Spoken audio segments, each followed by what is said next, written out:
It's time for the second year of the Game Awards 2015. Wasn't a better show this year? What did they fix? What was right? What was wrong? Who won Game of the Year? Well, you're about to find out on this review of the Game Awards. Hey, YouTube, are you ready for your hot tag? Because if you are, it's time to watch. Hi, you're watching The Wrestle Gamer on WGS-TV.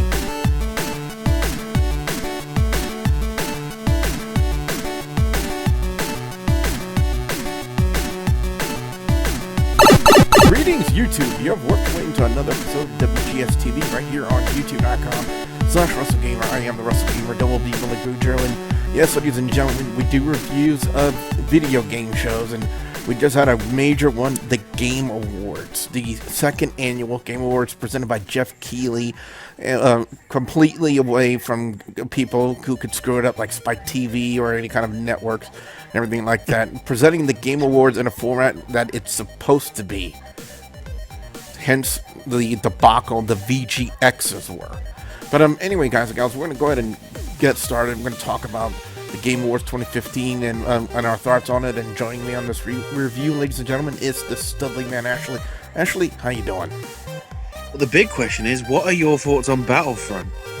Oh, wow. You want to talk about every time they cut away to iJustine in that green room. Every time. It was always about Star Wars Battlefront, Star Wars this, Star Wars that. And in case you guys haven't been able to find out yet, I'm not the biggest Star Wars fan out there. But and you know what won Best Shooter? Not really, because that was never announced. I know. I'll tell you, it's not Star Wars Battlefront. So it's like all this hype didn't win anything. Golf clap. Well, let's get to what happened at this year's award. The first award was the Best Multiplayer Game Award presented by Camilla. Should we actually start with the pre-show? Because there was some good stuff in there. Well, go ahead, because I actually kind of skipped through the pre-show. Well, the pre-show had the reveal of new Goat Simulator DLC.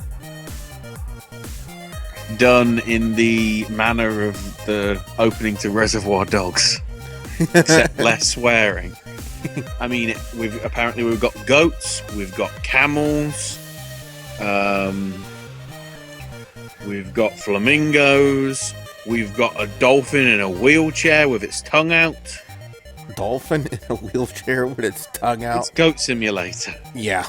The super secret DLC it's entitled, which, to be honest, it was, because I don't think anybody was expecting that. I don't think it's out now. If it is, nice.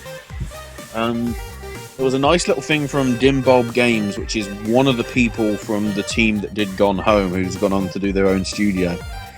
Nice little art style, sort of Western style thing entitled Where the Water Tastes Like Wine. We also had the trailer for Kung Fury Street Rage, which is basically, I guess, Far Cry 3 Blood Dragon meets Streets of Rage meets 8-bit. It's as crazy as if you've seen like the movie on Steam, which I think is free. It's pretty ridiculous. Is it like a beat 'em up side scroller? Yeah, Streets of Rage style. Yeah, with arrows and everything. And then we had the Rise of the Tomb Raider DLC, Baba Yaga. Sounds like something Papa Shango would say. And then, of course, randomly, because, you know, we didn't have enough time in 2 hours. So much so that officially, according to their website, we don't even know what won 3 of the awards, even though I know 2 of them, and the third one I'm purposely not saying, because I'm waiting until we get to that point in the show to reveal it. Interesting. They revealed Family Game and Fighting Game. Family Game went to Mario Maker, which, considering all the ridiculously hard levels that are basically Kaizo Mario times 1,000, yeah, I'm pretty sure a 5-year-old kid is going to learn how to use the F word when they play that crap. Damn you, Ross from Game Grumps. And then Best Fighting Game, unsurprisingly, went to Mortal Kombat X. Now, actually, I think they did reveal that when they were doing a backstage segment with Ed Boon and iJustine. That was the pre-show, though. Yeah. That was with like 3 minutes to go. All that's the pre-show. The big thing about that, though, the whole Who's Next, the DLC announcement for Mortal Kombat, never showed up. Never did. They never showed it, from what I noticed, which is, golf clap again.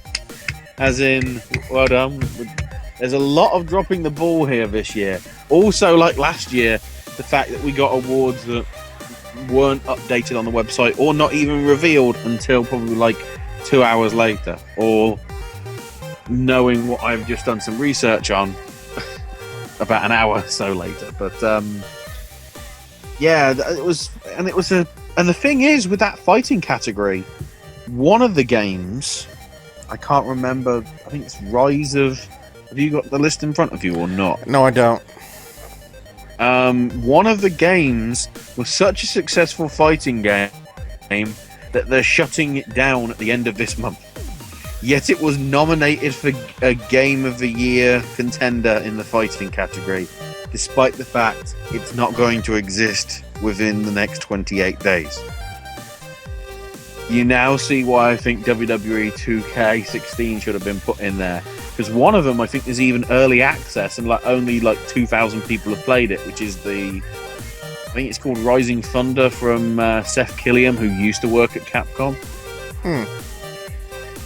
Went off and is doing his own fighter, but that's very little known about, and I think he's only in early access, so you can't really give that recognition because it's not a full-fledged release, and if it is, clearly nobody's heard of it. So basically it was between two, and did you hear about a Guilty Gear game coming up this year, Billy? No.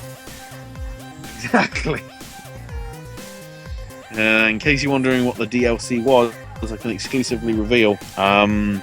It was the lawyers at Konami. Lawyers at Konami. Oh. Wow, did they ever get popular at the Game Awards tonight? Oh, of course. But yeah, the main show, we opened interestingly. Oh, yeah. I would definitely say quite interesting. With the first award being the Best Multiplayer Game Award. First off, hats off to Camilla Luddington. The voice of Lara Croft from Rise of the Tomb Raider. It was good to see her there, despite the fact there were hordes of fans that were trying to say, hi Lara Croft, hi Lara Croft. She actually acknowledged one of them. But the winner for Best Multiplayer Game actually kind of took me by surprise with Splatoon. Which, according to the announcer, also won the award for Best Multiplayer. Which was the award they were giving out. Which makes me think, and by the looks of it, it has been confirmed, amazingly, Splatoon also wins Best Shooter. Wow. That tells you how crap Call of Duty is, how crap Star Wars is, how weirdly people don't think Halo's any good, and how the Destiny expansion, which technically is a full-fledged game, because if people haven't bought Destiny, they can just buy it out the box. I would have put both of those above Splatoon. Yeah, it boggles the mind. The level of games that were actually were nominated for Best Multiplayer Game, and they got beat out by a game on the Nintendo Wii U by Splatoon. It really boggles the imagination. But anyway, we're going to give our thoughts on some of the world premieres as they happen in the show. And the first one, Ash, Uncharted 4. I got to ask you your thoughts. New character looks interesting. It also had the adult humour that you expect from an Uncharted thing. Yeah. And Nathan goes, I'm married. Can't do that.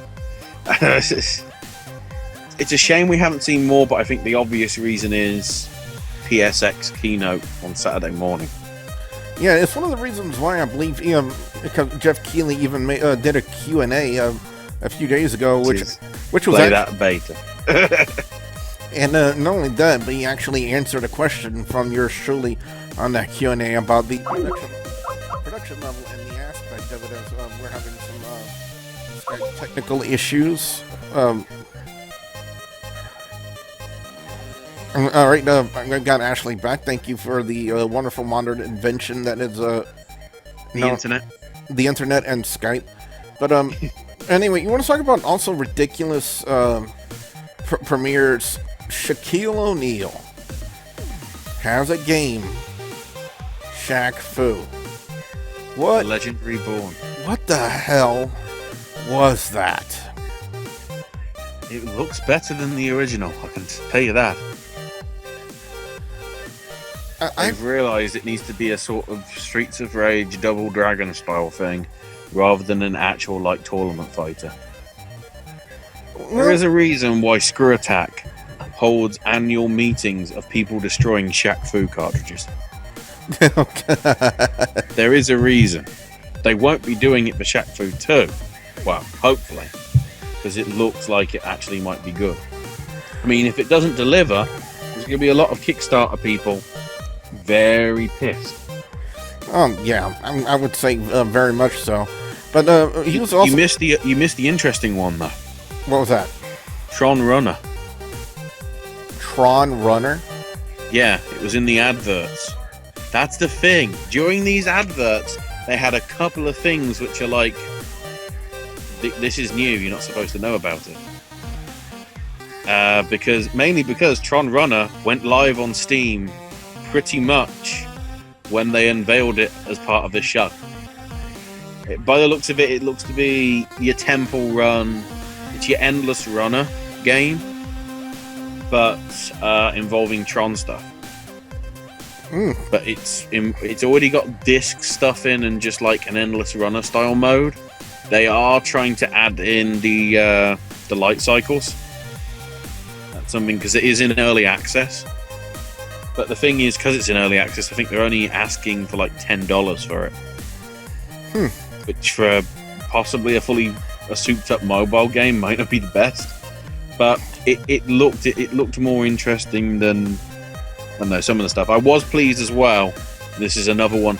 This is the great thing where it's like, you know, all these ones on the stage, and then you forget the actual good ones which actually win. Lara Croft Go got best mobile handheld game.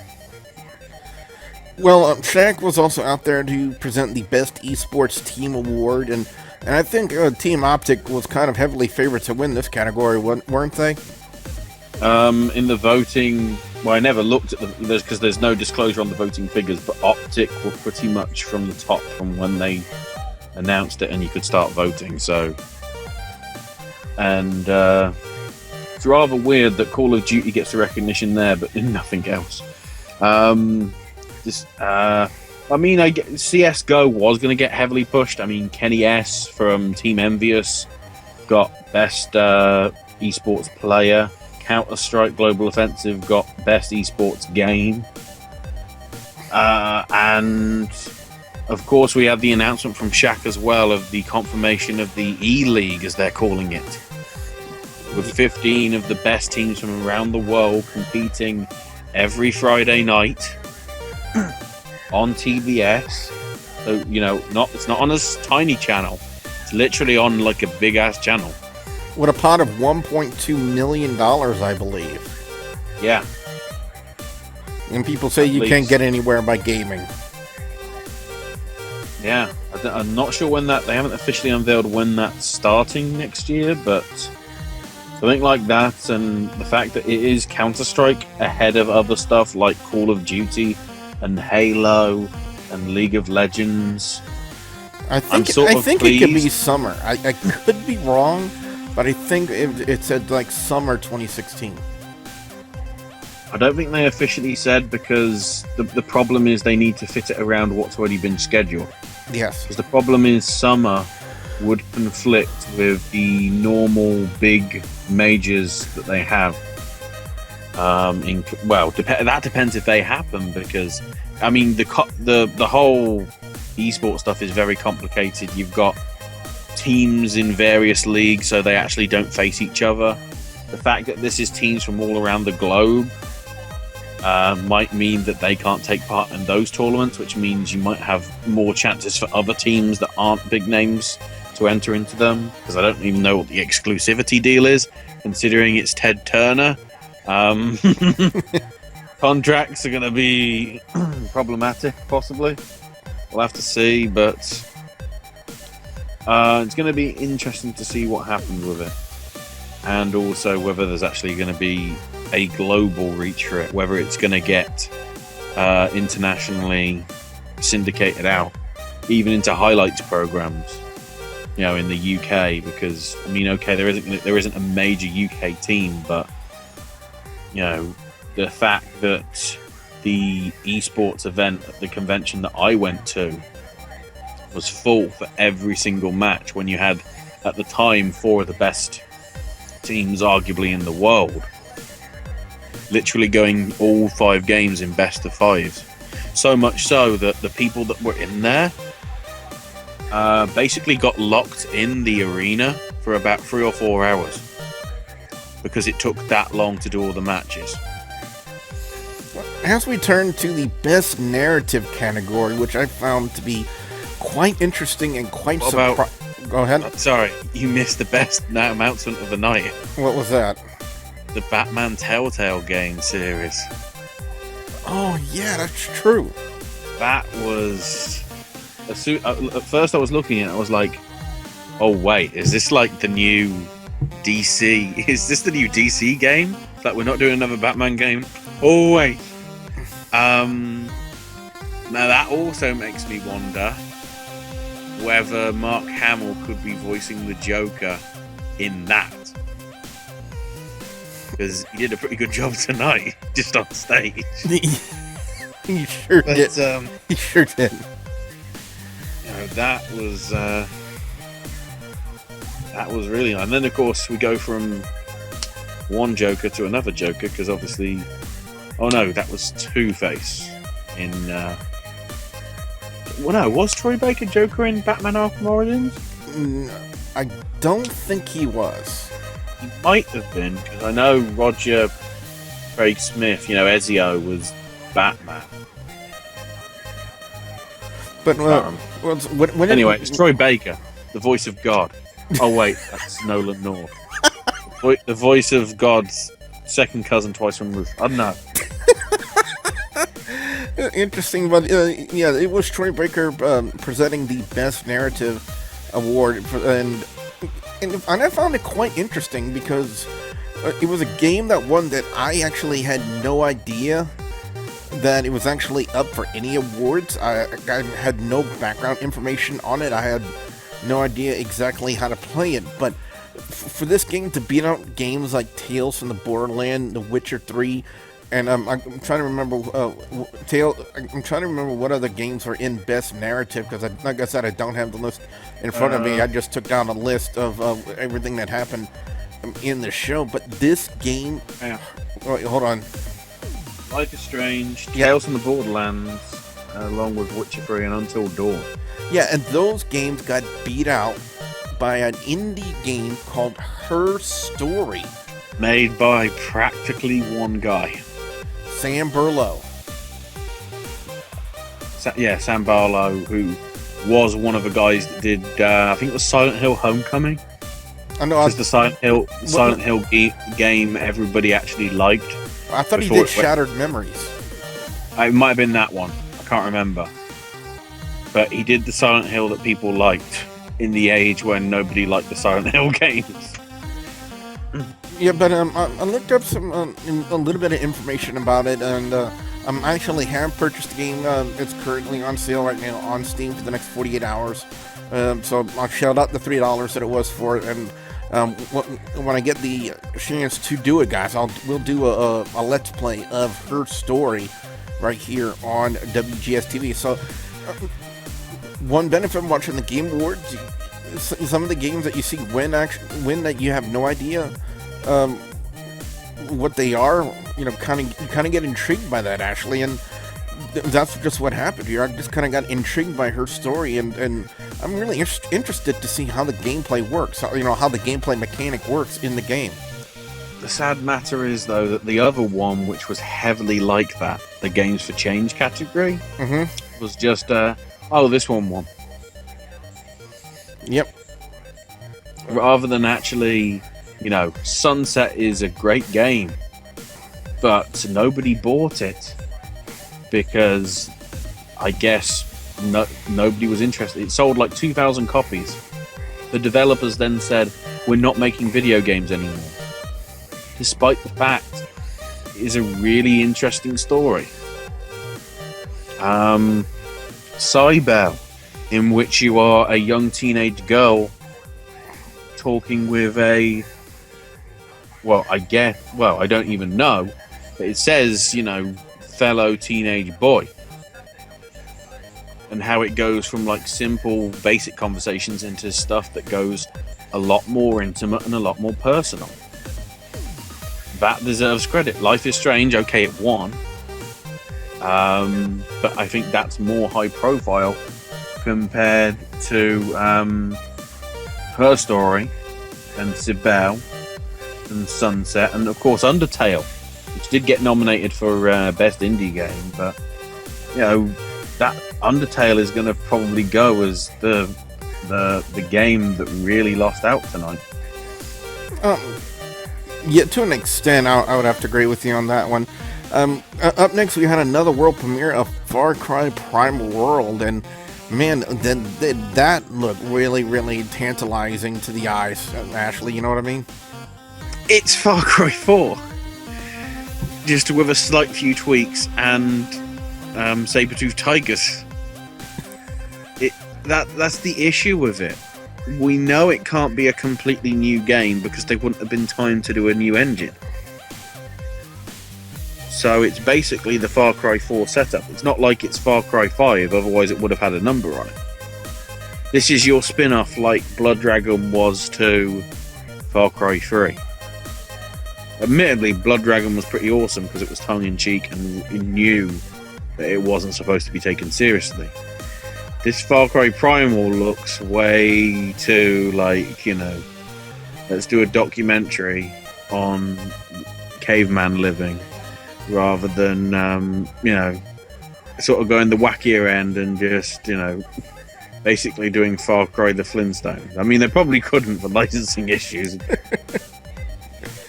Oh man, I'm just trying to picture that in my head, Fred Flintstone in a Far Cry setting. That would be funny as hell. We have a performance by the Churches, a band I've never heard of, never listened to. They sounded... The great thing is, though, they had Shocks from League of Legends casting introduce them. That's all she did. Thanks, Shocks. You were absolutely wasted. Somebody that's a woman that's into esports. That is a very rare thing. And you just do it as like a passing 20 seconds. Oh, I'm really pleased to be here. Here's Churches. It's like, wow. I can see why people were pissed that out of the 32 people that voted on all these awards, 31 were men and 1 was a woman.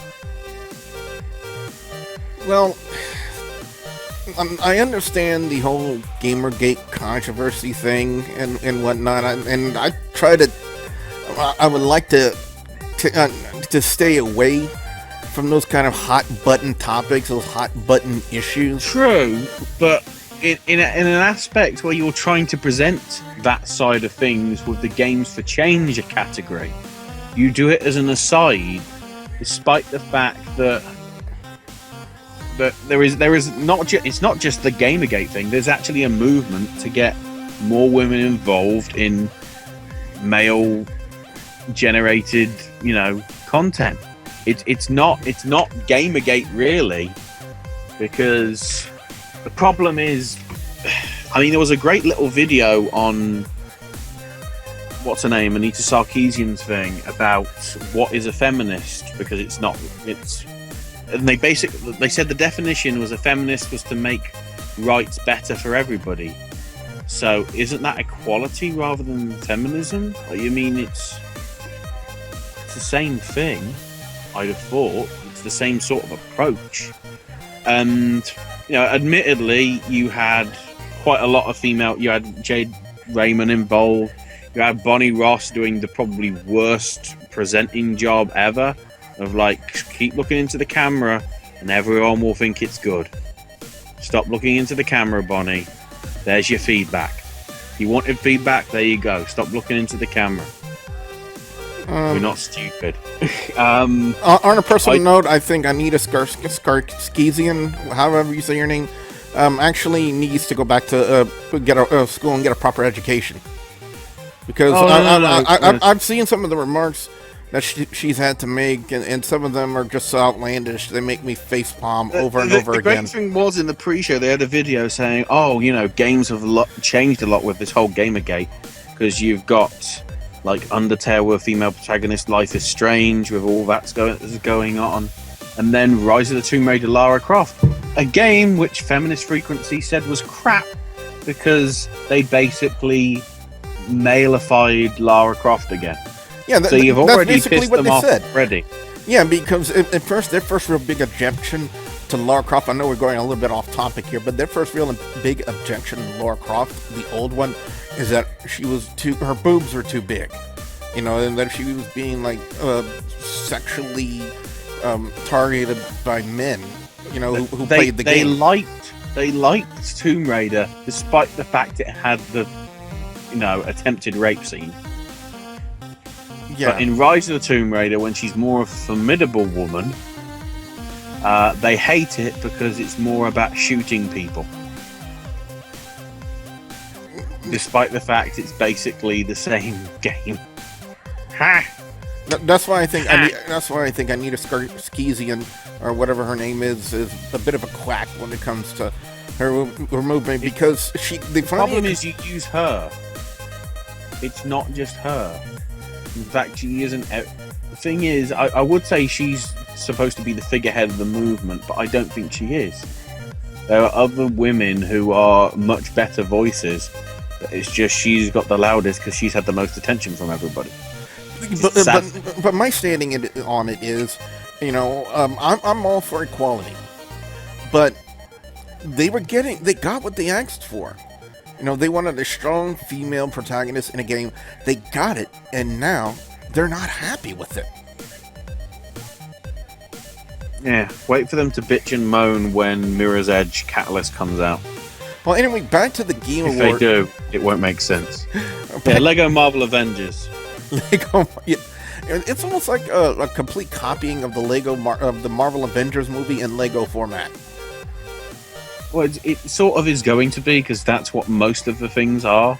I mean, okay, they've done original stories with the Batman ones, but, you know, Pirates did. Indiana Jones did. Star Wars obviously did. Harry Potter. Yeah. You know, your Lord of the Rings and The Hobbit. You've got a lot of movie tie-in ones. The thing is, though, still seeing that scene of Lego Iron Man going in Lego Hulkbuster armor was still pretty awesome. Weirdly. Yeah, it was. That's the thing.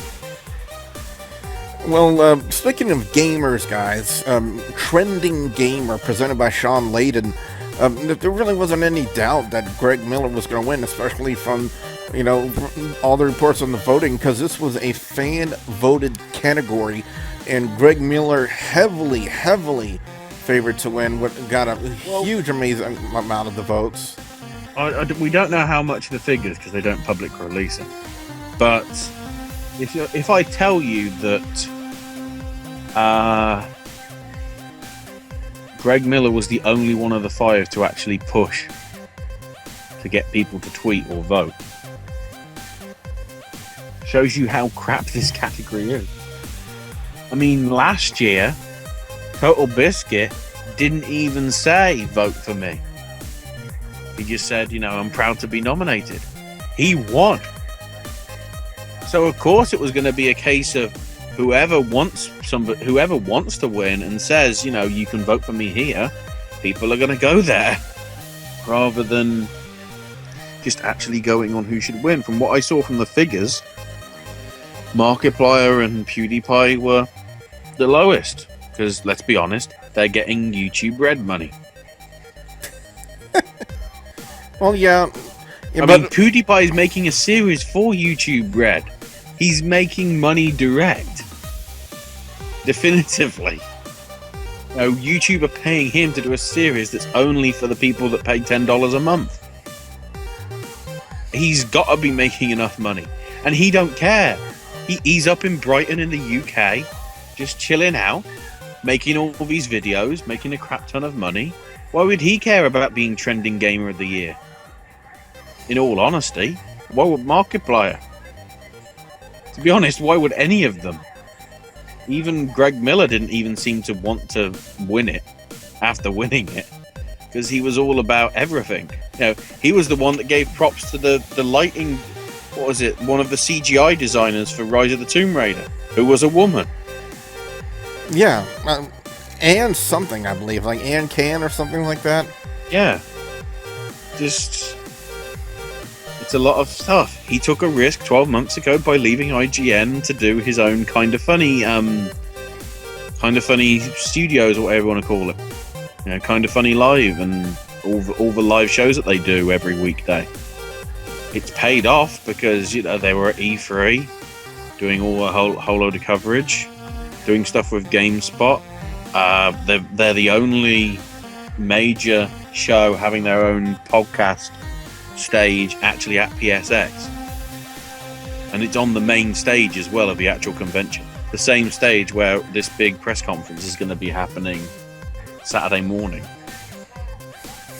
Well, on to a world premiere, guys and gals, that someone like me and Ashley have been waiting for a long time.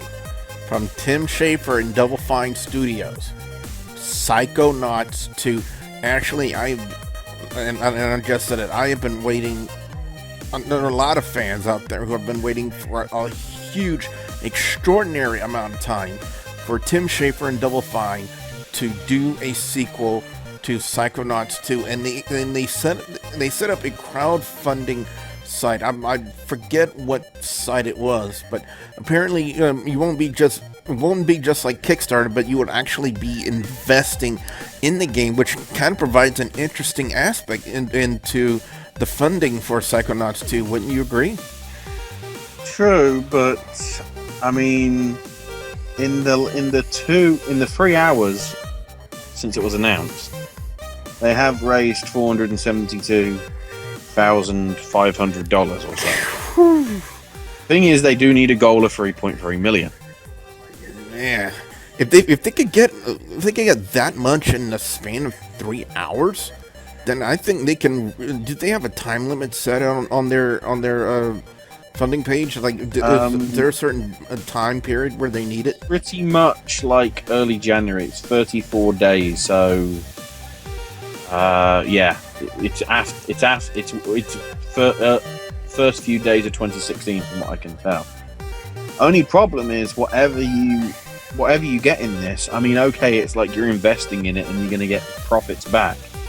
Thing is, the estimated delivery for this project is the fall of 2018. This is over 2.5 years away. Well, and given how successful previous Kickstarters have been from Double Fine, as in they've had to do multiple ones just to get enough money, because their idea was so big that they actually needed additional crowdfunding in order to make it happen. Happened with Don't Starve, happened with Broken Age. Well, not Don't Starve. It certainly Broken Age had 3 separate crowdfunding issues, or periods. It was like, we've run out of money. Can we have more money, please? And it's like, okay, then you're already being a bit crappy to the people that backed you in the first place. And the fact that this I've literally gone to fig.co. You know how many projects are on fig.co? How many? 1. Psychonauts. So basically, this is... I don't even know... I want to know about... Hang on, I'm looking about Fig. Because, okay, it's basically a platform just for crowdfunding and investing in video games. So it's not even open to any other... Okay, there are actually 3 other games, as it turns out. But you wouldn't know about that, because if you just go to fig.co, that's all you get. Okay, so they had one for Outer Wilds, which only just surpassed its $125,000 of goal back in September. And then we've got this Anchors in the Drift, which wanted $500,000 and only got $107,000. This is from the same people that did Scribblenauts, so it probably was a good game. But of course, the deadline for that passed 2 weeks ago. So already you've got a 50% success rate. No pressure, Double Fine. On to Best Independent Game.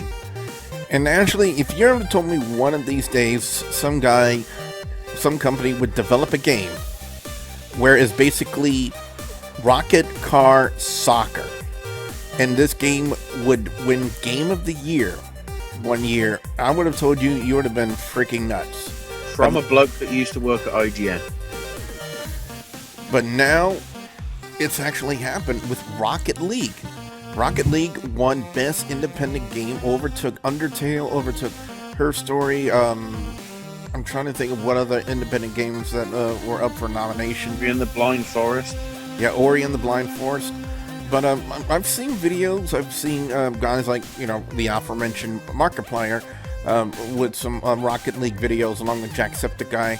And it seems to be a pretty decent online multiplayer. I mean, it apparently was good enough to even do it on the Jimmy Kimmel show when Markiplier was on there as well. But so I really don't have any objections to Rocket League winning Best Independent Game. But how about the surprise announcement they would have following this, the world premiere trailer of Rocket League for Xbox One? What are your thoughts on that one, Ash? Such a surprise that we basically knew it 3 weeks ago. Really? Yeah, because they were talking. Actually, they were talking because I think there's like a free DLC thing coming in this week for additional content. And then they said stay tuned for more stuff, and everyone was going, well, obviously, considering it's on PC and on PS4, it probably means that an Xbox One reveal is going to happen. I honestly thought it was going to be it's out now. And then when they said February, I was like, that's disappointing.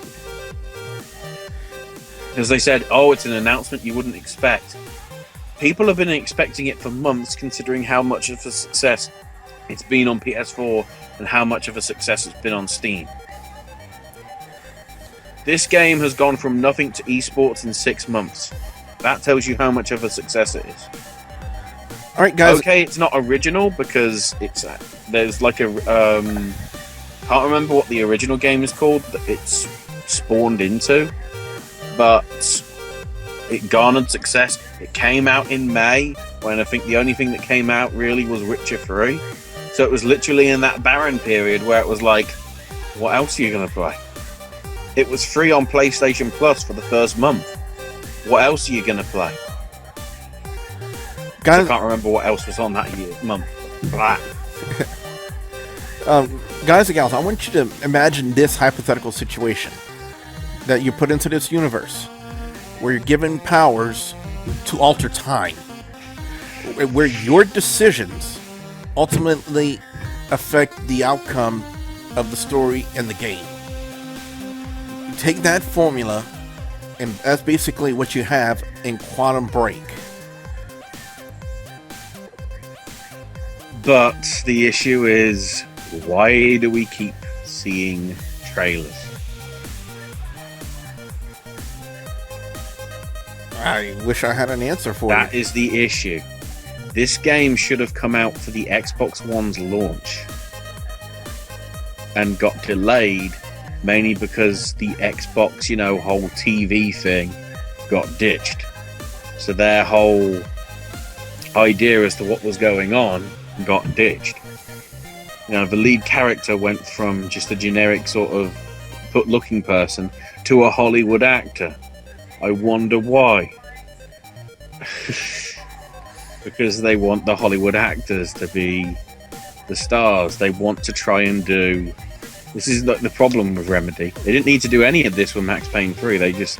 that was Rockstar, admittedly. They didn't have to do it, though, with Max Payne 1 and 2. And Alan Wake. They didn't have to get a famous person in for that. They're trying to legitimize it with, and the thing is, I've seen gameplay back, and this is the irony as well. 15 months ago at Earl's Court, before they knocked it down, in a hidden away session, because they never advertised it. They just put a booth there, and it was like, if you want a queue here, without any sort of fanfare. It wasn't even the flyers or anything. They had a booth where they actually played through what they had for the basis of a level right then and there, which admittedly didn't have all the Hollywood people in, so that's probably how they've had to shift and repeat. It looks like a very good game. That is the only, apart from Gamescom, which even then you didn't know whether it was live played because it was just presented as a video. I have not seen anybody actually play the game with a controller in their hands that I've seen. This is coming out in April. CD Projekt Red took Developer of the Year. For those of you who don't know, they're the geniuses behind the Witcher franchise, including The Witcher 3 Wild Hunt, which we'll get definitely another mention in this review. But we won't tell you where, we won't tell you when. But I gotta say, CD Projekt Red probably... I really have like mixed reactions to it, because I'm a little bit of a Nintendo guy. I was really hoping that maybe Nintendo would have pulled it out, especially for the success of Super Mario Maker. But as far as CD Projekt Red goes, actually, I really have no objections to that as well, because The Witcher is a wildly popular series in the gaming industry. That I'm guessing we're talking. Have we jumped to Developer of the Year? Yes. We've jumped over all the other stuff that I want to mention. We can take a step back if you want. We'll go back to it in a minute. But yeah, the good thing about CD Projekt Red is they're humble about it. Oh yes. They're not all about, we're going to win. We're going to win this. It's all a case of, it's great that we've won, but in essence, sort of the gamers have won. That's always the presentation that they've done, because they started off as gamers 10 plus years ago, and Witcher was a good game. Witcher 2 was a better game. Witcher 3 is arguably one of the best games of this year. They've actually got better, and that is nice to see. It got recognition. The thing is, at least for that category, I felt the wrong people won. Because if you wanted to give a middle finger to anybody, you should have given that award to Kojima Productions. Oh. Because they don't exist anymore. I wonder why that is, Konami. I think we're probably at a safe bet in the show to actually even mention it.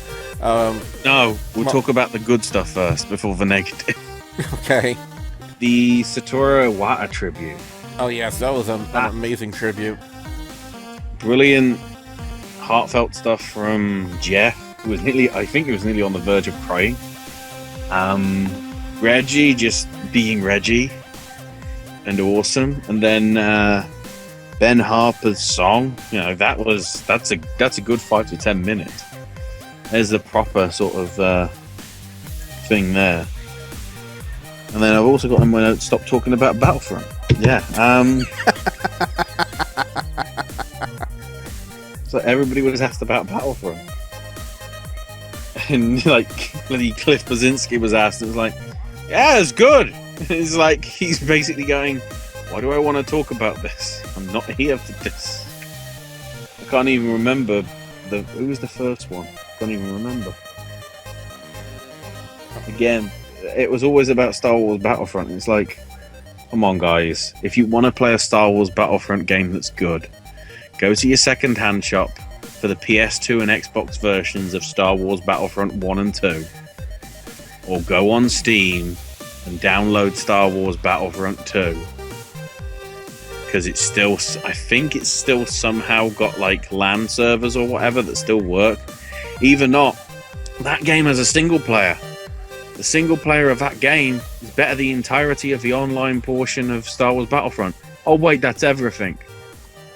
Didn't I just even get like a little Nintendo thing?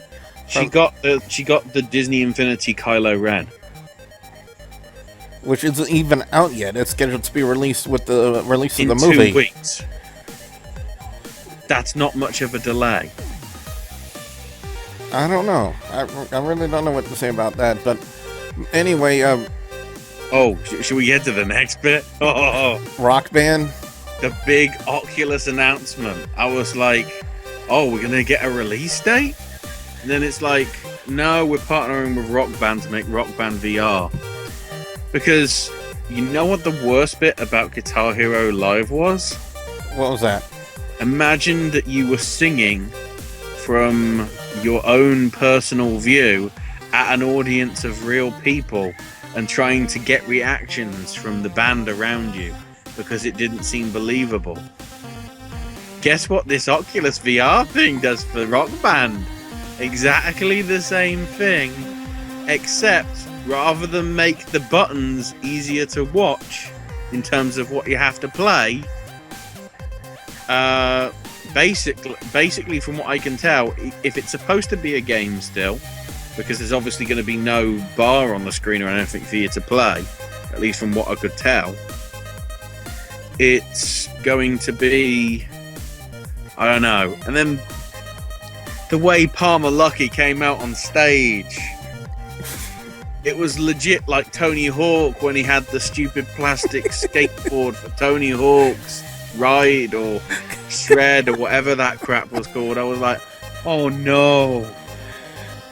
He's like the bloody Xbox kids that were doing the Kinect demos from 3 years ago. Like, Christ. This is VR, but there's better VR porn is better than Rock Band VR. Please. That kind of tells you the direction. That Unity game, Fabulous Contraption, that they showed, with the crazy bloke with the beard, that they were doing the stuff with Oculus for. That looked more interesting than Rock Band VR. Yeah, I gotta agree with you on that one.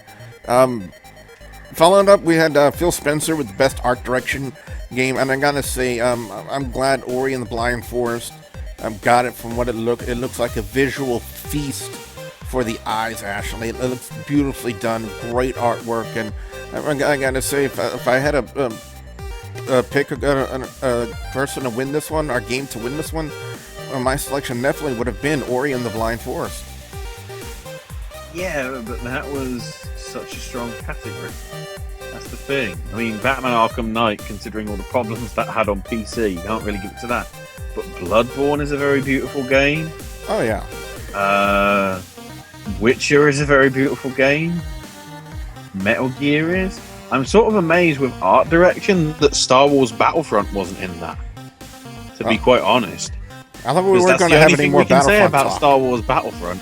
It's a beautiful looking game. Shame about the actual game itself. But, you know. Well, I think we've had Battlefront shoved down our throats plenty enough tonight. Thank you very much. No, it's a very beautiful game. We can't take that away from it. Even Cliffy B was like, the bit I like is the visuals, because it looks beautiful. That's it. It does look beautiful. Problem is, when you play it, it's Battlefield. Well, guys and gals, another game is being remastered in the form of Shadow Complex. We would have a world premiere trailer of that. Thoughts on that one, Ash? Shadow Complex was a good game. It's good to see it be remastered, and the added twist for all PC people. I think you have to download the Epic Games client, which is a bit of a snag because that means it's another place. You know, you've got your Uplay, you've got your EA Origin, you've got your Steam. Now you've got Epic Games' own sort of thing, along with, I think, Square Enix have got one. Just, there's too many websites going, yeah, we've got our own client. Even GOG has got it now. Yeah, GOG Galaxy. Yeah, but from the looks of it, if you get the client for the entirety of December, you can download the remastered version for free. Guys and gals, when I think of Westwood Studios, I think of the very first game that I ever played on the PC. It was The Legend of Kyrandia. It was one of my first PC gaming experiences ever. It was a unique game. It was a unique story. My first real taste of a point-and-click title back when we really didn't know what to call that genre of games, a point-and-click. We just called it PC games.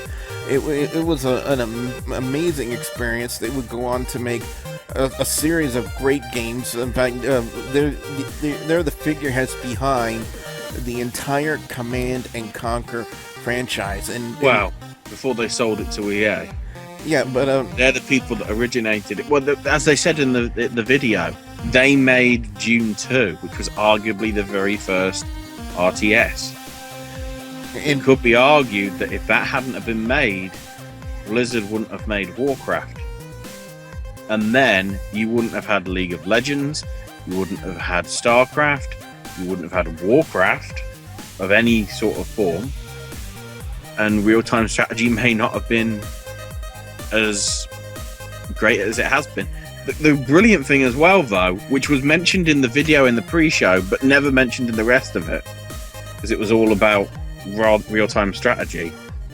They were the people behind the Sega Genesis Mega Drive version of The Lion King, which is held by quite a lot as one of the best Disney games from the old school era.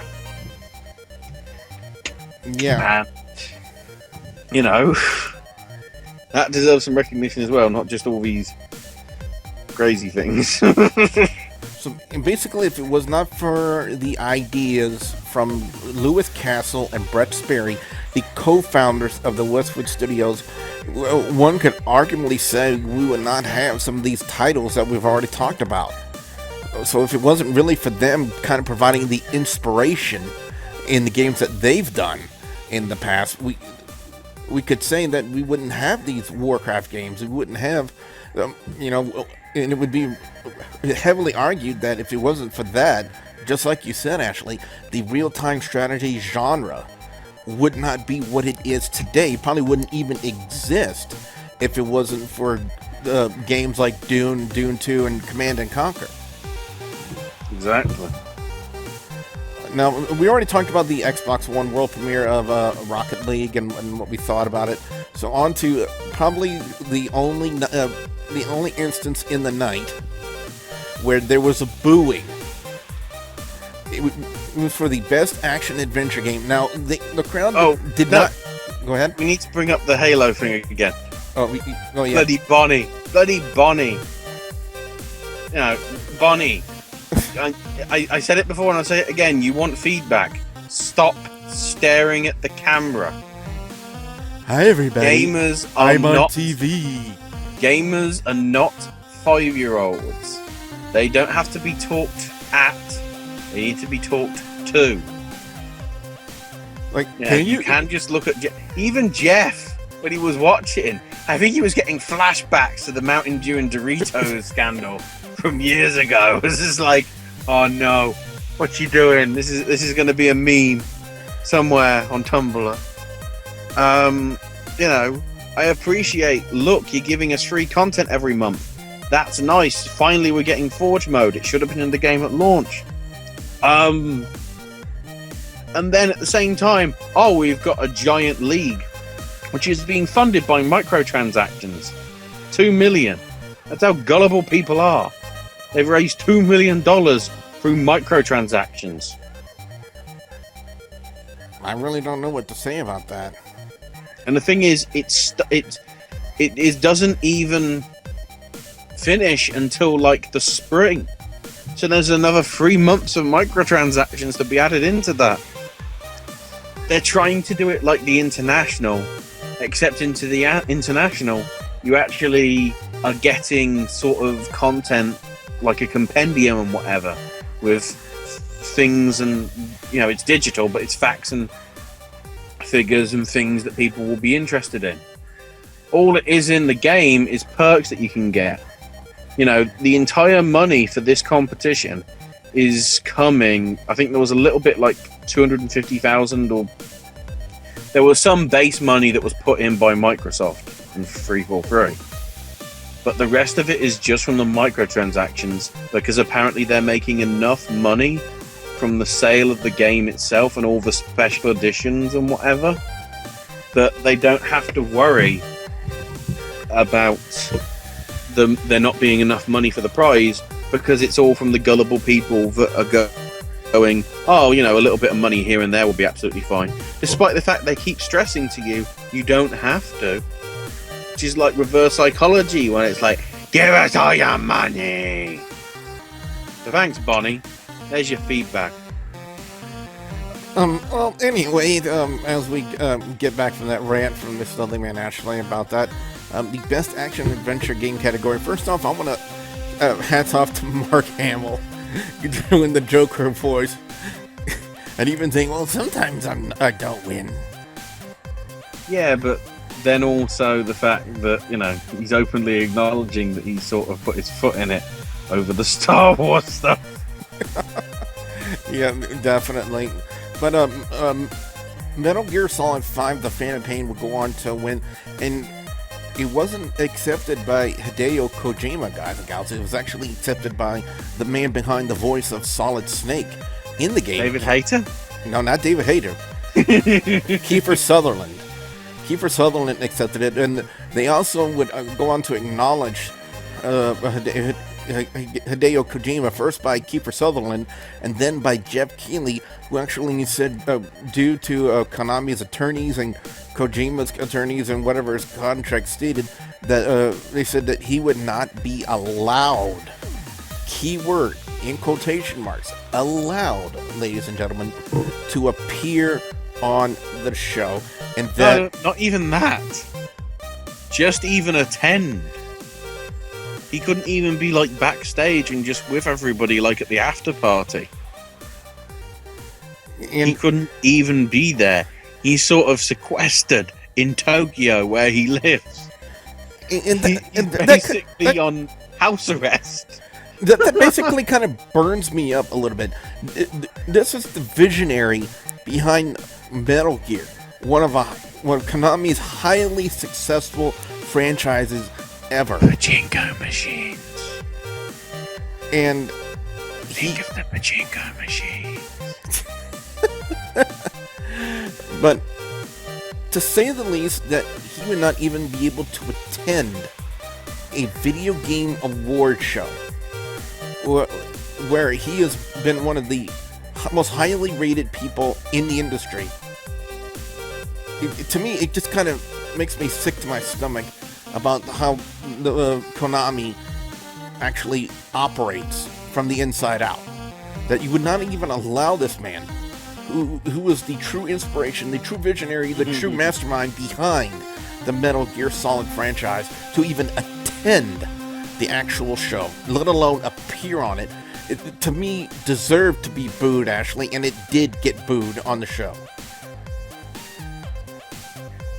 Hashtag because Konami is Konami and Konami is the worst. Jim Sterling has got it so right. So very, very right. You know, a guy makes a game for a company. He doesn't like what they want out of him, so he gets cut. And that's the thing. That's why I think Developer of the Year should have gone to them rather than the game, because in essence, you didn't get a game from Kojima. You got half to 2/3 of a game. You can clearly tell that part 2 of that game is just added on for padding and filler. Yeah. You can tell that some of the things that happen in that story were supposed to come out, genetically.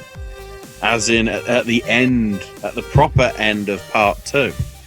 As in, the expansion that would have come out 2 years later. Because I think that's what Kojima wanted to do.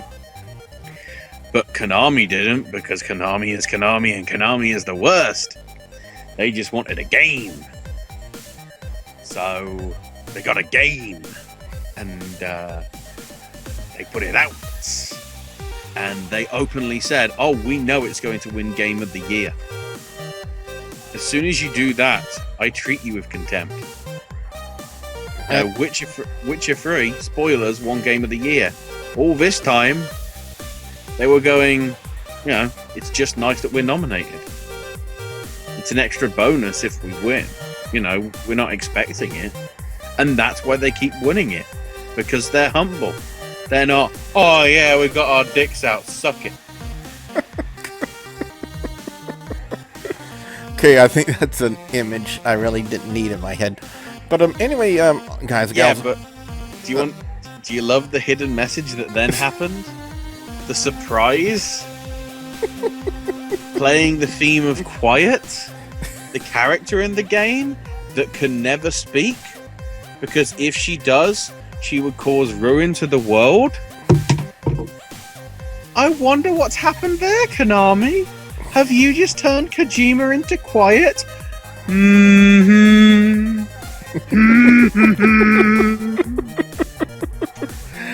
Oh my That's God. a backfire in 7/8.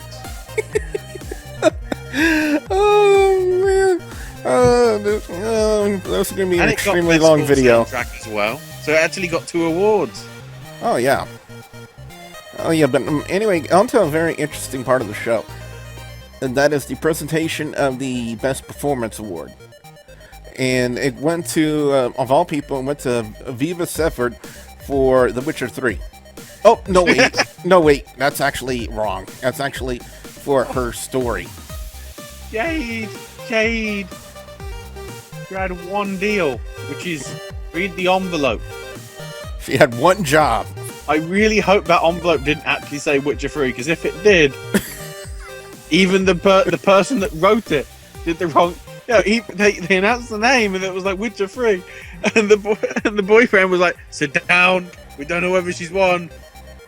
Yeah, I noticed that reaction, and she was like, "Wait, really? Did I win? Was it really me? Because I wasn't in The Witcher 3. Oh, wait, no, it's actually for her story," which is another one of the reasons why I got really intrigued by the game, why I purchased it on Steam, and look forward to a Let's Play coming in the very near future right here on WGS-TV. That's the thing from, other than arguably Camilla Luddington as Lara Croft, those two women were the only one that actually did visual performances. Mark Hamill did the voice of the Joker. Ashley Birch did the voice of Chloe. Doug did the voice of Geralt. Mm-hmm. The other, Camilla did mocap. Hence why Lara Croft looks mysteriously sort of like her. To some extent. Yeah. Although she doesn't look like Kate Middleton. Or was it Californication when she got her tits out? Google it, kids.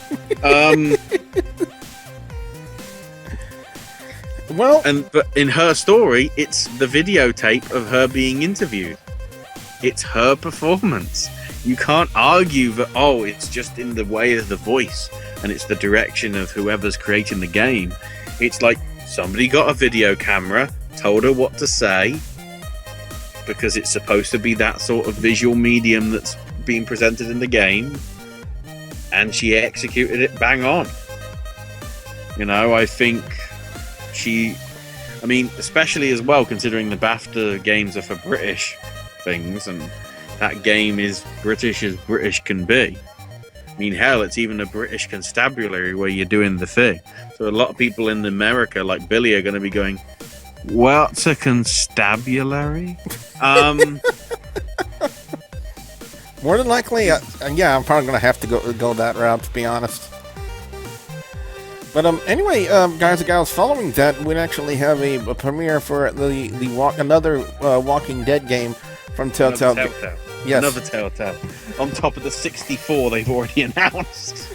But however, this one would not be what I think a lot of people were expecting to be.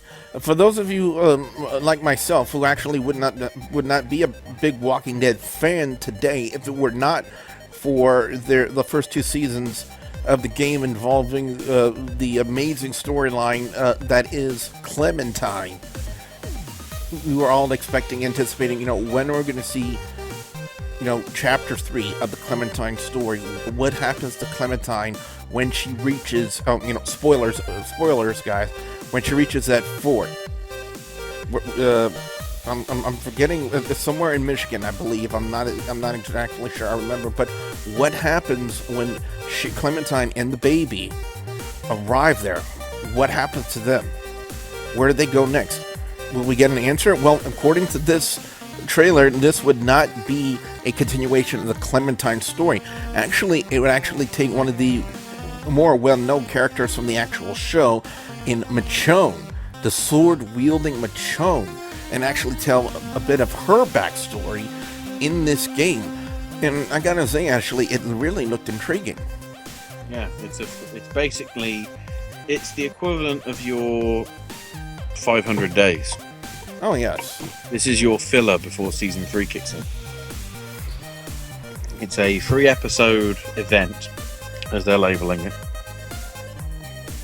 which in essence is quite a lot of Telltale games.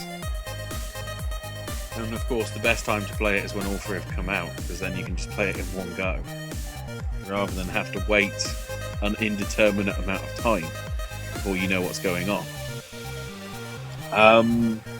But it looks really good. It looks to have the Michonne gear to it as well, like that very last scene when she just goes slashy.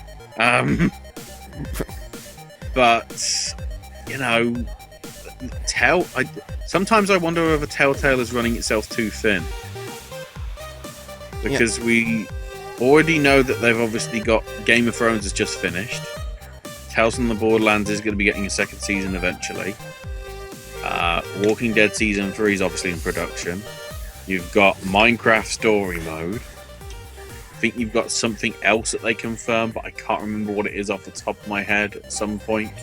And then, of course, tonight, along with the Walking Dead Michonne, you've got the Batman Telltale stuff. It's really a case of, right, when don't you have time to make video games? Because it's getting to a point where they're going to do so many that one of these is going to be crap.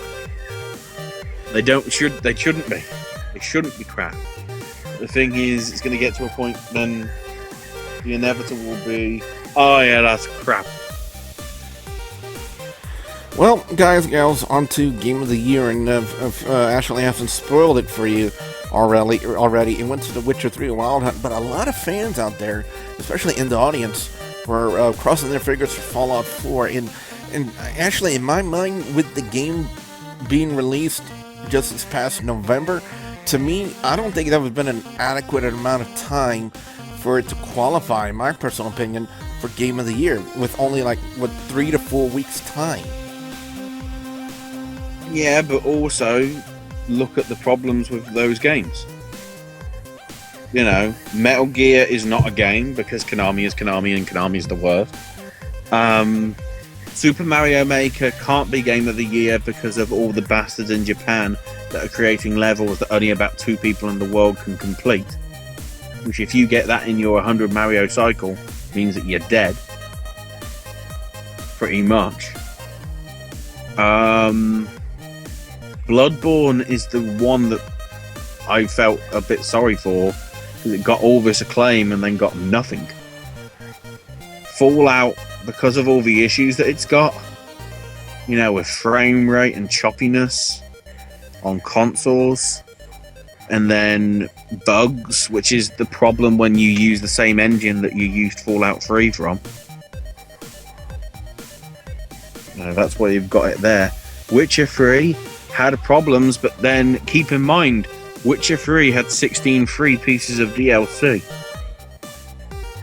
and has got an expansion pass which is worth $30, in which you've already had a 8 to 12 hour campaign. You're going to get another one sort of in the same range coming up sometime before June. I'll be optimistic. They're saying Q1, but I don't know when it's coming. They'll announce it when it's ready.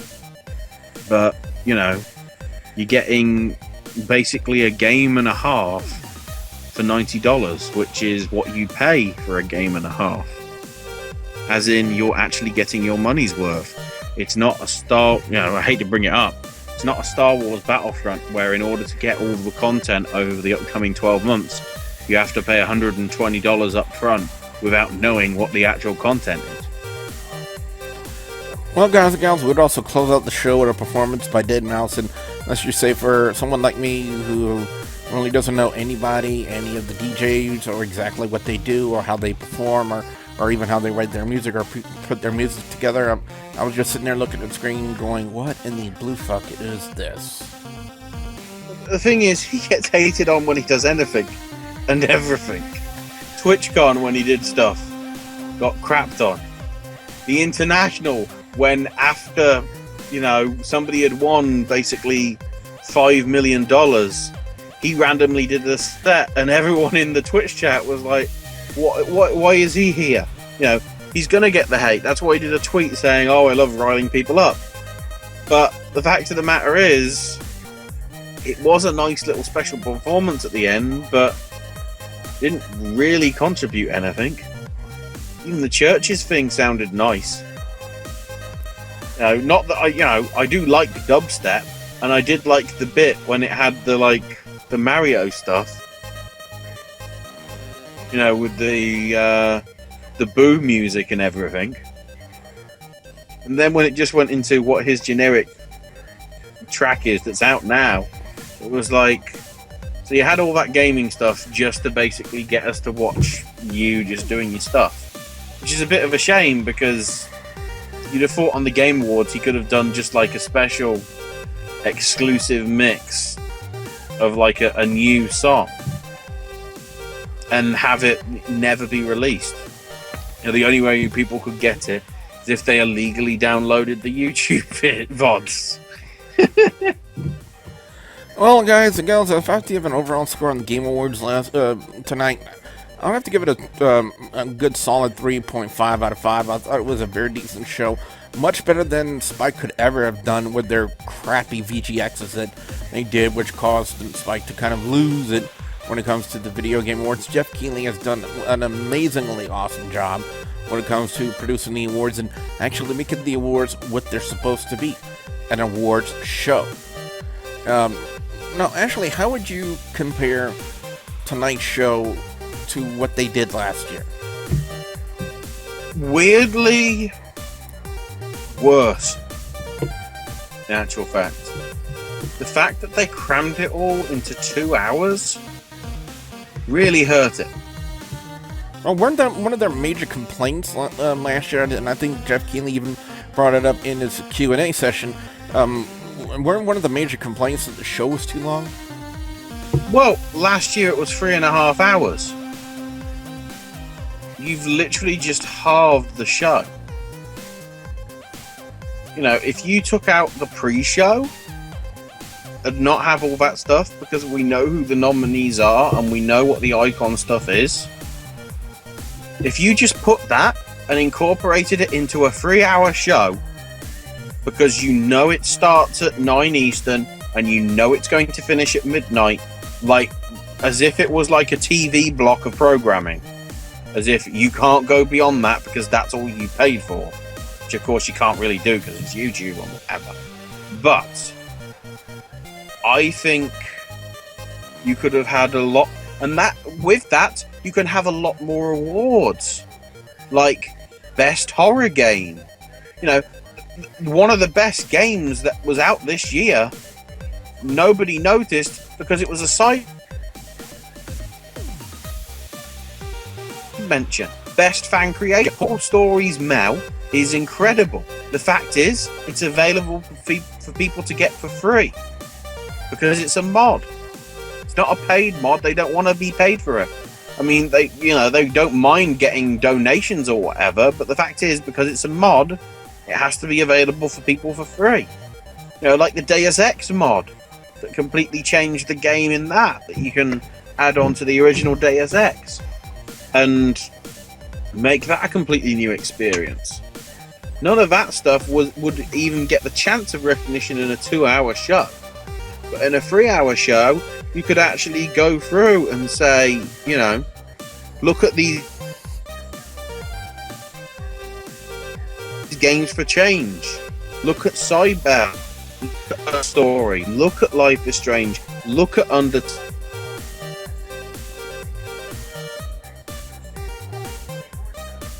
Well, guys and gals, we are actually having a little bit of issues at maintaining our Skype connection with the Studley Man, actually. So, as you guys can actually hear now, we're having issues with actually reconnecting. So while that's happening, as you guys hear all that noise in the background, what I want to know from you guys out there, the viewers and subscribers, your thoughts on the Game Awards 2015. If you hung around for this entirety of this video, this video's going on almost about 90 minutes. As it looks like on my counter, about an hour and 15 minutes. And if you hung around for the entirety of this video, boy, you are a trooper. And my hat's off to you for hanging around for the entirety of this video. Actually, very quickly before we wrap it up, I gave it a score of a 3.5 out of 5. What score would you give it? 3. And all right, guys and gals. Like I said, I want to know from you guys out there, what do you guys think of the Game Awards? Now, do you think Hideo Kojima deserved to be there like we do?